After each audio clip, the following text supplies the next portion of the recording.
Hi and welcome to today's video, which is a second part of the video I made a few days ago about veganism and the new kind of initiative by my girlfriend, which is called Yoga for Animals, which is a combination of 3 efforts into a workshop.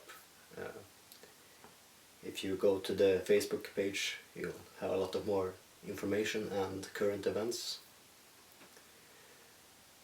And it's a combination of a yoga instructor and an animal shelter and a vegan restaurant that works together.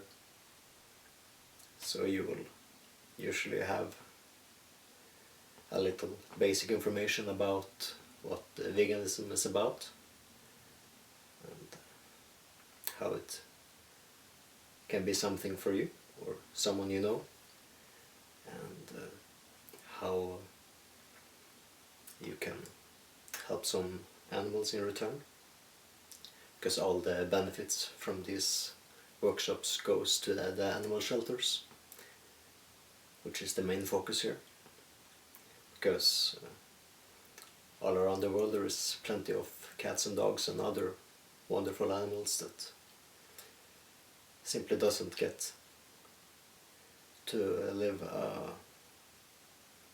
life. I'm not going to go into details. It's not too hard to do any more research about that. So, and of course there is plenty of documentaries from various sides of the argument, or the situation, or whatever you want to call it. So something I wanted to mention in this video before there are questions about it, or it's better that you ask me follow-up questions to whatever I'm saying here, is some background about me and my decisions in life, because I haven't always been a vegetarian or vegan, and in the past decade I made some exceptions for when I was traveling, and that doesn't include meat, but it include other things. And the irony is, of course, that whenever I would do something else I would get nasty food poisoning, and I'm not saying that happens to everyone, but I think many people that doesn't eat egg or dairy products often experience the same when they have been away from it a while, that your body stops taking that in a way, and you're learning that it's not something that you should be consuming. After all, if you think back on, for example, dairy, what it is, it's milk, and it's milk for baby cows, and not really for anyone else. And of course, one way to make any kind of item or ingredient available in nature or in this world is by fermenting it to make it more easily digestible,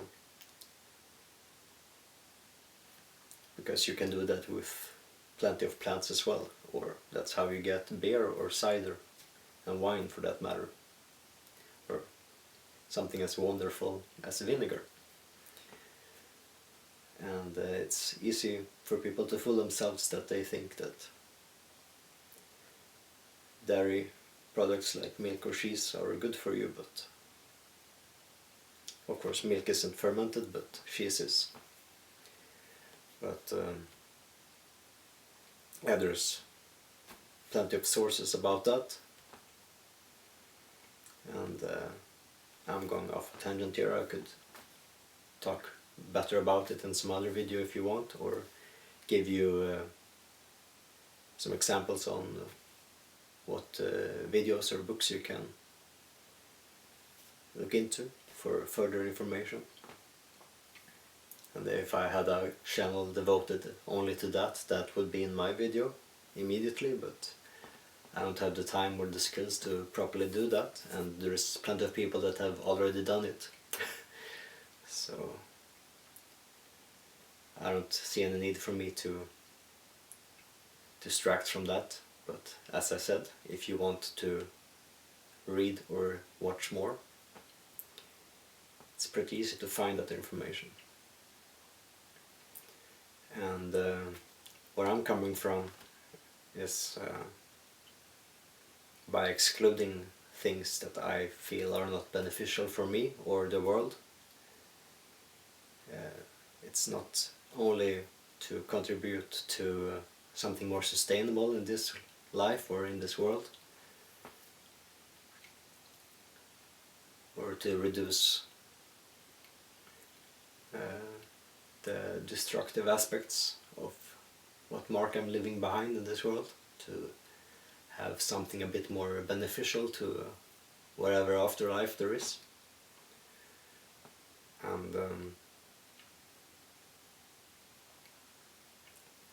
many people might be questioning, like someone from metal or black metal being a vegan, because of course many people have the direct relation between metal and death, which means meat for them, of course. And I don't see meat as something you put into your body. It's a corpse. That's something that should be buried. And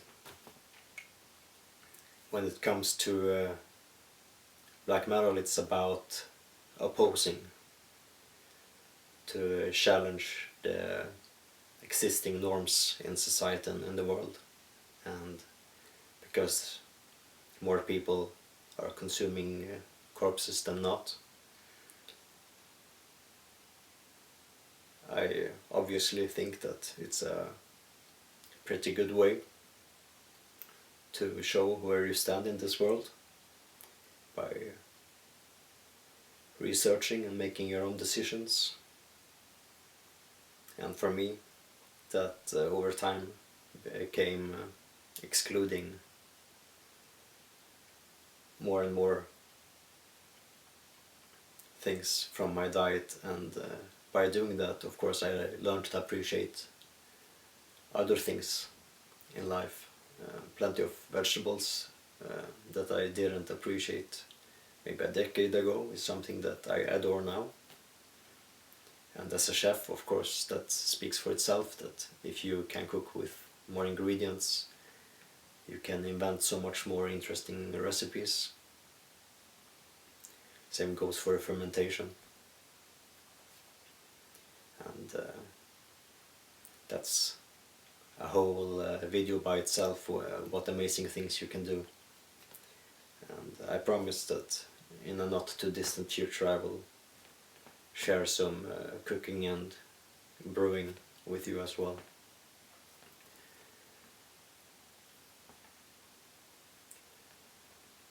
And I'm having a lot of more thoughts on this subject, but I'm in between working days and have this day off, so I felt that this would be a good little follow-up to make from the previous one, which was a bit more on the surface of things. And of course this one isn't really diving deeper either, due to simply not having enough time. But if you have questions for me about different things from the previous video or this video, let me know, and I will be happy to do a longer deep dive video into my background as a chef or a vegan, or simply as a person. So by this I thank you once again for watching, and if you're not subscribing already, please do. And as always, if you have questions or comments, let me know, and I'll be happy to do a Q&A about all of it. And see you soon.